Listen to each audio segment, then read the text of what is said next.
Today, I will talk about Shohei Ohtani and the Dodgers' challenges, Seiya Suzuki's consistently solid performance, and the possibility of Roki Sasaki remaining in the starting rotation.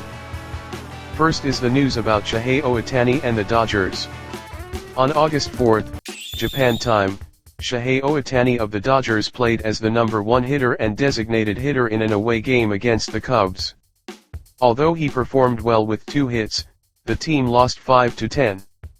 While Shohei Ohtani collected 2 hits, he was picked off after getting on base, which has drawn some criticism. Let me explain the reason why Ohtani got caught by that pick-off move. I feel that Ohtani was picked off due to the difference between MLB and NPB rules regarding how Cubs starter Boyd stepped with his right foot, which is permitted as a pick-off in MLB. In NPB, when a left-handed pitcher steps toward home plate to attempt a pickoff, a balk is called. Ohtani likely saw Boyd's right foot step and judged that there would be no pickoff throw coming. Although Ohtani recorded 59 stolen bases in 2024, his base running hasn't stood out as much last year or this year, and perhaps a moment of carelessness slipped into his base running. There was also a report mentioning that this was his 4th out on the bases. Precisely because he is a megastar of Shohei Ohtani's caliber, even an out on a pickoff is covered heavily by the media. For that reason, I hope to see him deliver performances that will shut the media up. His hitting has been improving, so in the next game, I expect a massive performance that will silence the critics. The Dodgers have been playing disappointing games recently. They are having so many boring games that it makes it hard to believe this is a team aiming for a World Series three-peat. I want each and every player to understand the rationale behind every single play. Baseball is a game of scoring runs, and it is a sport where, once a runner gets on base, the goal is how to bring that runner back home to score points. I believe every single player on the Dodgers needs to go back and reflect on the fundamentals once again. Once a runner is on base, what should be done to advance that runner? To advance the runner and connect that to scoring a run, what should you do right now in the batter's box? When each batter thinks through their approach at the plate, various strategies and offensive plays will be born.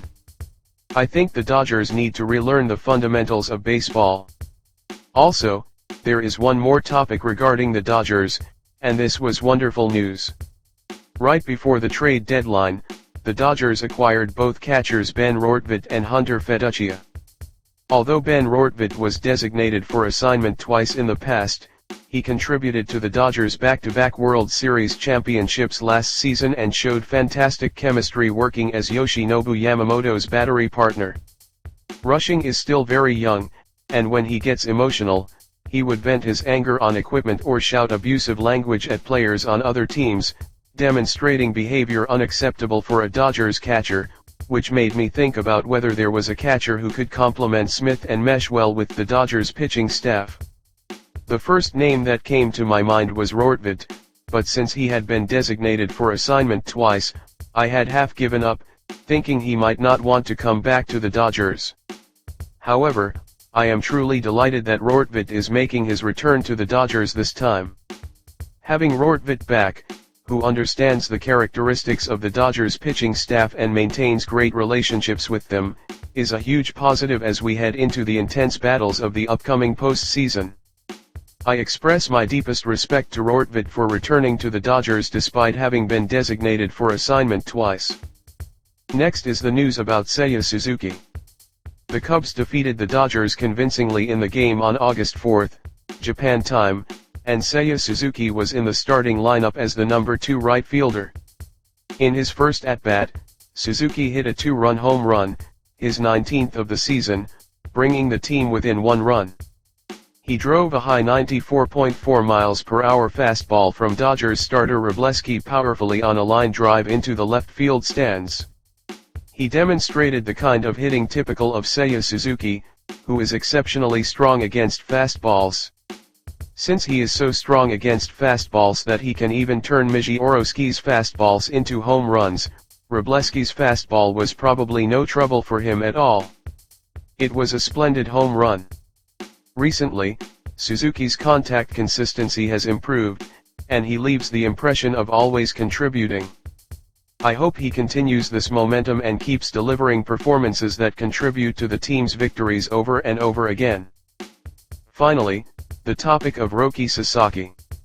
With the Dodgers acquiring Skubal, I had anticipated that Roki Sasaki would be reassigned to bullpen duties for the postseason, but watching Wroblewski's pitching in the second half of the season, I have come to think that Roki Sasaki might be the young pitcher who stays in the starting rotation until the very end.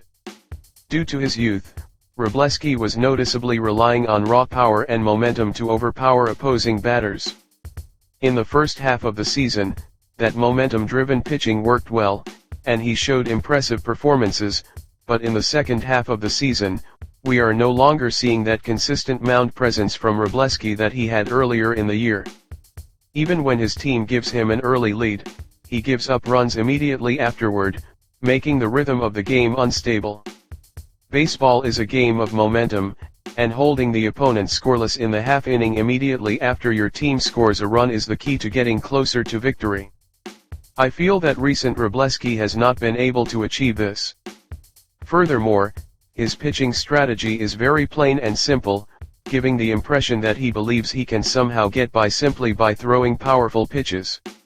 He is far from the kind of pitching seen in Yoshinobu Yamamoto, who completely baffles the opposition. Hypothetically, if a pitcher wants to strike out a batter with a high inside fastball, it is crucial to make the batter strongly conscious of the low outside corner until securing 2 strikes in the earlier stage. To make the batter strongly aware of the low outside zone, you throw fastballs and breaking pitches there to make them swing or hit foul balls. Unless a pitcher can establish a setup where they force the batter to focus on the low outside corner and then throw a high inside fastball as the put-away pitch to get a swinging strikeout, simply throwing high fastballs with raw power against elite MLB hitters will result in getting hit hard. When even someone like Mizorowski gets his super fastballs hit hard, a fastball from Wroblewski will easily be driven.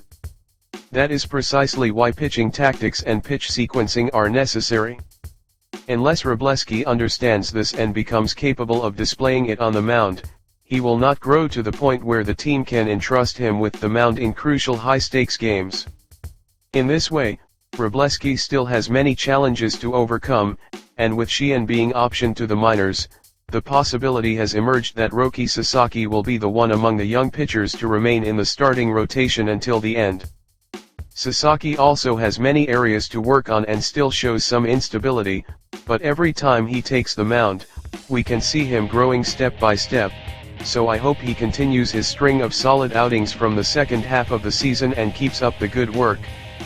I am looking forward to Sasaki's next appearance on the mound as well. That is all for today. Thank you very much.